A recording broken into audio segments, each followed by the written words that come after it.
ఎందుకో దానికి లేఖనం కూడా సాక్ష్యం ఉంది. గుడ్డివాడైన మనుషుడు ప్రభు దగ్గరకు వచ్చినప్పుడు ప్రభు అడిగిన ప్రశ్న ఒక్కసారి ఆలోచించండి మీరు. ఒకసారి లూకా సువార్త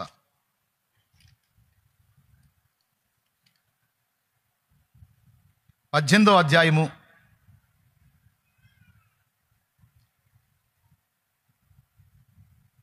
35వ వచనం చదువు. ఆయన యెరికో పట్టణమునకు సమీపించినప్పుడు, చూడండి నాయన, ఆసక్తి కలివారు భక్తిపరులు చూడండి జాగ్రత్తగా. ఒక గుడ్డివాడు త్రోవ ప్రక్కన కూర్చుని భిక్షమడుకొనుచుండెను. ఎవరు వాడు? గుడ్డివాడు అని చెప్పి రాయబడి ఉంది అక్కడ.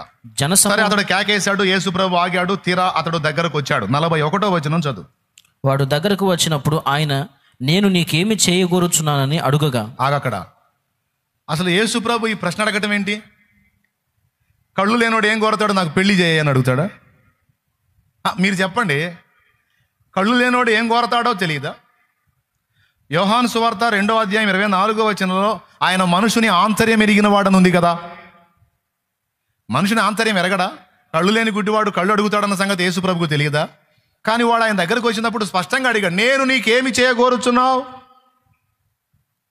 ఏందా ప్రశ్న? అప్పుడు వాడేమన్నాడు చూడు, నేను చూపు పొందగోరుచున్నాను ప్రభువా.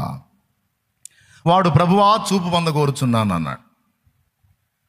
ఆ తర్వాత యేసు, చూపు పొందుము, నీ విశ్వాసం నిన్ను స్వస్థపరచునని వానితో చెప్పాను. అది లెక్క.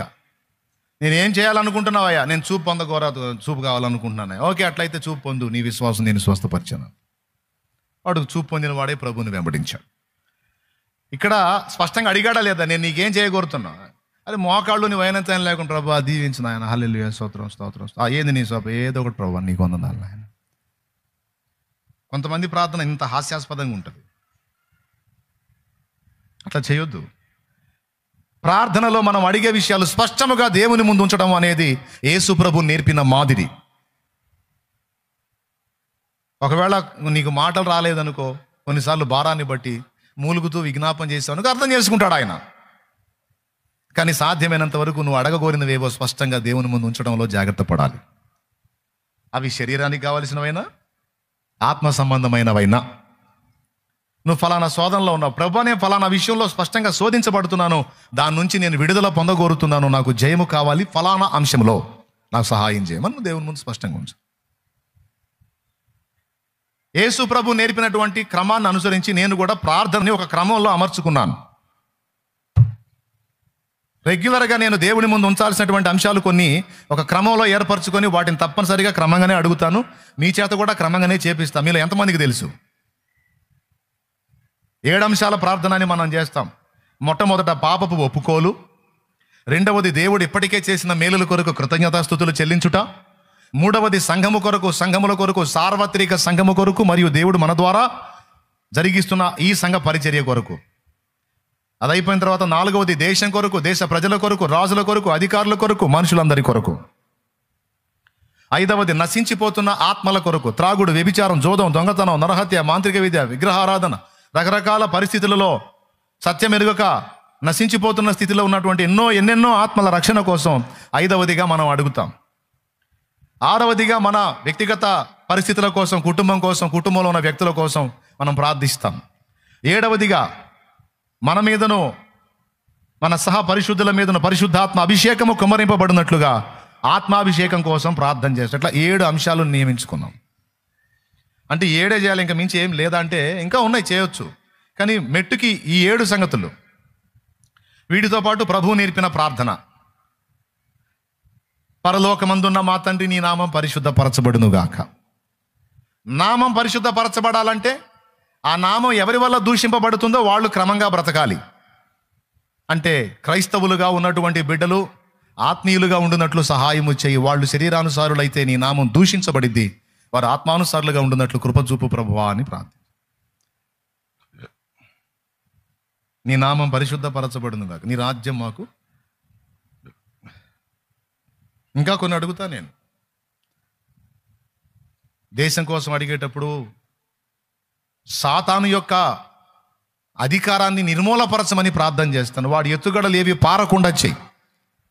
మనుషుల్ని పాపంలోకి నెట్టేయడానికి, ఆత్మహత్యలకు ప్రేరేపించడానికి, హత్యలకు పురికొల్పడానికి, అజ్ఞానాంధకారంలో పడేయడానికి కుట్ర పనేటువంటి దుష్టుడి కుట్రలని నాశనం చేయి ప్రభు అని వాడి కార్యాలను అడ్డగిస్తాను. దేవాని రాజ్యము విస్తరించినట్లు క్రియ చేయమని ఈ అంశాల్లో కూడా ప్రార్థన చేస్తా. మీరు ఇంట్రెస్ట్గా వింటున్నారా? ఏమైనా ఇబ్బందిగా ఉందా? ఎంతమంది ఇంట్రెస్ట్గా ఉన్నారు?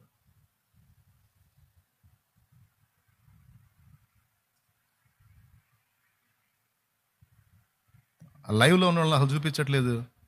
ఉన్నారు ఎవరన్నా? రైట్, దేవునికి స్తోత్రం. హల్లెలూయా. మీరు కూడా జాగ్రత్తగా వినండి, పోగొట్టుకోవద్దు ఈ మాటల్ని, వదిలేసాయి. ఇప్పుడు చెప్పే సంగతులు జాగ్రత్తగా వినండి.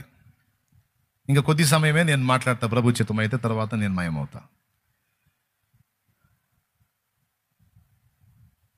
యేసు ప్రభు ప్రార్థించడంలో ఒక స్పష్టతను నేర్పించాడు. అందుకే మనం కూడా ప్రార్థనలో అట్లాగా నేను క్రమంగా చేసేటువంటి ప్రార్థనల్లో సంఘం కోసం అడిగేటప్పుడు ఒక మాట అడుగుతా. సేవకుల ప్రాణములను, విశ్వాసుల ప్రాణములను, పరిచారకుల ప్రాణములను, వారి కుటుంబముల ప్రాణములను, సాక్ష్యములను కాపాడు ప్రభువా అని అడుగుతా. అందులో మీ ప్రాణాలను కాపాడమని కూడా నేను ప్రార్థన చేస్తాను. నేను మీ సాక్ష్యమును కాపాడమని కూడా ప్రార్థన చేస్తా. స్పష్టంగా ప్రతిరోజు చేస్తా. నాకు ఒక నిశ్చయత, నా ప్రార్థన ఒట్టిగా పోదు. ఎవరికైనా నిర్ణయకాలం సమీపిస్తే వాళ్ళు వెళ్ళిపోవటం వేరు, కానీ సైతాను స్కెచ్ గీసిన ఆ స్కెచ్లో మాత్రం పడకుండా నా ప్రార్థన అయితే అడ్డగించింది కదా. గట్టిగా కొడితే మీకు అర్థమైంది? కొట్టిన చప్పట్లు కూడా గట్టి కొడు. థ్యాంక్ యూ, మీరు స్పందించినందుకు. ఇప్పుడు ఎవరికైనా నిర్ణయకాలం వచ్చింది, దేవుడు తీసుకుంటాడు, దానికి నా ప్రార్థన అడ్డుపడదు. కానీ శత్రువు గీసేటువంటి స్కెచ్ల్లో పడకుండా మాత్రం సేవ్ చేసింది. ఈ ప్రార్థనను ఆధారం చేసుకొని కాపాడతాడు. సింపుల్ ఎగ్జాంపుల్ ఒకటి చెప్తా. కొండవీడులో మన జరిగిన ఉదంతం. కొండవీడు మందిరం అది సరిపోవట్లేదని మందిరం పెంచాం, ఇంకా పెద్దది చేశాం. చుట్టూ రేకులు అవి నీట్గా సెట్ చేసి దాన్ని మొత్తం కొంచెం రీమోడల్ చేసి పెద్దది చేశాం. కొండవీడు మందిరం శుభ్రంగా అయింది. మొత్తం అన్ని రంగులు గింగులు వేసి దాన్ని నీట్గా చేసి కళ్ళాడుతుంది. బాగా ఆనందంగా ఉంది. పక్కన పొలాలు, అన్ని పంట పొలాలు. అయితే అదంతా బాగా నీట్గా తయారైంది. చాలా దేవుని మందిరం సుందరంగా ఉంది, ఆనందమేగా. విశ్వాసులు, పరిచారకులు, సేవకుడు అందరూ హ్యాపీగా ఉన్నారు. ఆ ఆనందాన్ని దెబ్బతీయడానికి సైతాను కూడా స్కెచ్ గీశాడు. పక్క పొలంలో ఆయన పొలం చుట్టూ ఒక కంచె వేసుకున్నాడు. ఫినిషింగ్ తీగలు ఉంటాయి కదా, ముళ్ళ తీగలు, ఫినిషింగ్ వేసుకున్నాడు. కరెంటు వైర్ ఉంటుంది చూసావా, ఆ కరెంటు వైరు తెగి ఆ పొలం చుట్టూ వేసిన ఫినిషింగ్ తీగ మీద పడింది. చుట్టుపక్కల పొలంలో ఎక్కడ వైరు తెగల, ఈ పొలం మీద వైరే తెగింది. ఆ కరెంటు ఈ ఫినిషింగ్లోకి పాస్ అయింది. విషయం ఏంటంటే, ఆ రోజు అశోకుడు ఆ ఫినిషింగ్ దగ్గరే రేకులు పెట్టించాలి, పని చేయాలి, ఖచ్చితంగా దాన్ని టచ్ చేయాలి. వాళ్ళకి మనకి మధ్య హద్దు ఫినిషింగ్, దాని దగ్గర రేకులు పెట్టించాలి. హద్దు లేదా మనోడు నిలబడి చెప్పిన పరిచారకులు చేయడానికి వాళ్ళైనా వెళ్ళి వాటిని టచ్ చేయాలి. ఇంకా వాళ్ళు పరిచారకులు వస్తే ఆ పని చేయాలని వాళ్ళు పూనుకుంటున్నారు. అందులో కరెంటు పాస్ అవుతుందన్న సంగతి వాళ్ళకి తెలియదు. ఇంకా కొన్ని నిమిషాల్లో వాళ్ళు వచ్చి అందులో పనిచేయటం మొదలు పెడతారు. అనంగా అవతల పక్క పొలం, ఇంకొక పక్క పొలం ఆయనకి వాళ్ళ కొడుక్కి షాక్ కొట్టింది. ఈ చెయ్యి కాలిపోయింది, ఈ వేళ్ళు పగిలిపోయినాయి. బతికిపోయాడు. అంటే ఈడ్చి కొట్టింది, కాళ్ళు చెప్పులు ఉన్నట్టున్నా ఈడ్చి కొట్టింది. వాళ్ళు కేకలు వేసుకుంటూ వెళ్ళారు, కరెంటు పాస్ అవుతుంది అక్కడ అని. పక్క పొలం వాడు. అప్పటిదాకా వీళ్ళకి తెలియదు అందులో కరెంటు పాస్ అవుతుందని.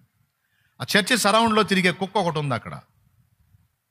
కరెంటు పాస్ అవుతుంది అంటున్నారు ఏంటి అని చెప్పి ఈ మందిరం పక్కన ఉన్న ఫినిషింగ్ వైపు అట్లా పరకాయించి చూస్తే ఆల్రెడీ షాట్ తగిలి కుక్క చచ్చిపోయి ఉంది అక్కడ. ఆ ఫెన్సింగ్లో కూడా అటు ఇటు దూకుతూ ఉంటుంది. అది ఆ తలకాయ పెట్టి చచ్చిపోయి కూడా ఉంది.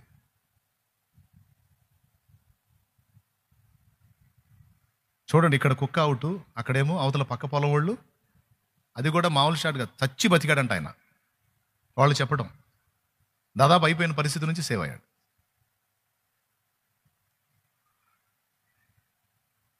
చూడండి, ఒకవేళ ఏమాత్రం బ్యాలెన్స్ మిస్ అయినట్టయితే అక్కడ ఎన్నిసార్లు లీక్ చేయో. వర్షమా కన్ఫర్మ్. ఇంత ఒక్క తీరుతుందంటే మరి ఇక పడదా? దేవునికి స్తోత్రం కలుగును గాక. పెద్ద చెప్పండి. చూసారా, అది అందుకు మనకు అట్లా బయటపడేది సగం అయితే ఇది డబల్ చూపించింది. పర్వాలేదు, మీరు వినాలి. ఈరోజు నేను చెప్పే అంశాలు పోగొట్టుకున్నోళ్ళు చాలా కీలకమైన సంగతుల్ని నష్టపోతారు. కాబట్టి ఎవ్వరూ అశ్రద్ధగా ఉండొద్దు. ఒకవేళ మీకు ఇక్కడ సరిగా ఎక్కకపోతే ఇంటికి వెళ్ళి లైవ్ పెట్టుకోనైనా సరే మళ్ళీ వినాలి.